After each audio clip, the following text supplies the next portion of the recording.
afternoon everybody, and welcome to a very relaxed and sunny France. Grace here is having a lovely time. She's just peaceful, restful, enjoying the calmness of what is the Moon Farm, and she really is settling in beautifully, just like we want them to. So she's been absolutely fantastic. Her little friend Lottie, however, or Charlotte, is a little bit more feisty, to say the least, as you probably saw in one of the other videos. Yeah, she does kick up her heels. We've discovered she doesn't like goats.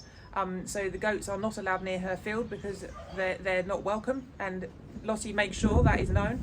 So yeah, she's got a little bit of a character coming out. We're not entirely sure if it's all because she's very protective over Grace, so we do need to watch that in time and just make sure that we give them both a little bit of mental space so they can, you know, develop a healthy relationship, because actually at the moment it appears that it could be a little unhealthy in that Charlotte really is incredibly protective over Grace. But that said, I believe that Charlotte is the reason why Grace is still here, because I think Grace would have given up. It's taken me all week to regulate her body temperature. She has not been able to get warm. She's been really, really chilly. When we picked her up, she was ice cold, and I mean ice cold. I've not felt a horse that cold, I don't think, ever. And she wasn't shivering. She was just cold to touch, which was really, really concerning. So she's warmer now. Her temperature's back to normal, and I've managed to get that on an even keel, so I'm really, really chuffed with that. So she's able now to have her rugs off a little bit and air, and spend a bit of time outside without the rugs, just because it's, you know, it's good for her to air a little, because her coat is very in a bad way. Her coat, she's got a very, very thin coat. It's almost like baby hair. She hasn't got the winter coat that you'd expect them to have at this time of year, and that's because of her health. She just hasn't had the strength there to grow that coat. You know, she's just been a very, very poorly girl for the last few months, or however long it's been. But she's picking up slowly. She is in a much happier place.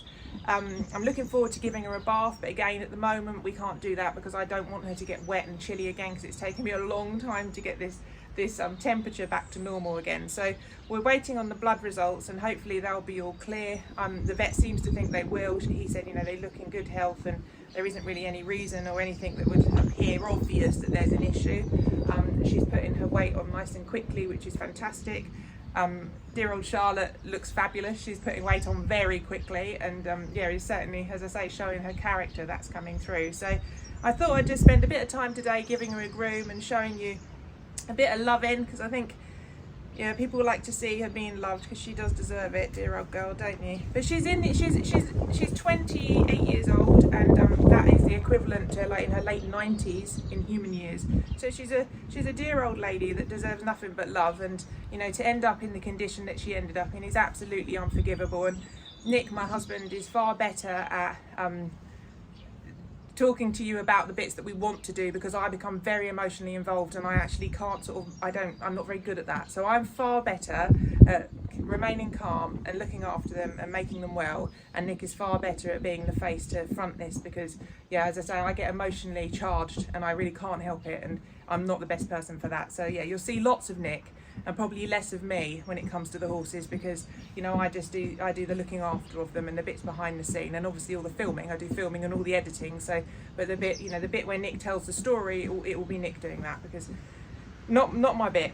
I much prefer to look after them and spend time with them like I am now. So a couple of people have asked how we're feeding them. So the average here, they have 2 feeds a day. They have the normal legends have a breakfast and a dinner. They also have a hay bucket, which is a bucket of their Luzerne nuts, which is it basically makes like a porridge, because a lot of them have lacking teeth. They don't have many teeth, so they actually can't, with a normal hay, they can't masticate, it's called, into their mouth, and they can't push it back and swallow it. So what they do is they ball it all up and then they spit it back out, so they don't get any goodness from the hay. So what we do is we give it the hay form in like pellets, which is wet, so they can actually swallow it and it goes down and they get the goodness. Dear old Grace can't eat hay at all, as we've discovered, and she does struggle to eat grass as well. So you know, where she really was getting no food, because she couldn't physically swallow it. She couldn't chew it and put it in her mouth and swallow it and get any goodness from it, so it must have been complete torture for her. But these guys are having, she's having roughly 8 little feeds a day now. I feed her very late in the evening, last thing at night, about 11 o'clock is the last feed she gets. But the first feed they get is 8 o'clock in the morning. And then they're fed very late at night, and all through the day they've got access to the soaked pellets, so of course they can take it, and fresh water. So, you know, she's putting on the weight, and she's not, to begin with, she was obviously, as we saw, starving, and it was very hard because she was hitting the bowl and really, really wanted more food. She's not like that now. She knows it's coming, and she's sort of taken to me very quickly and realised I'm the one with the food.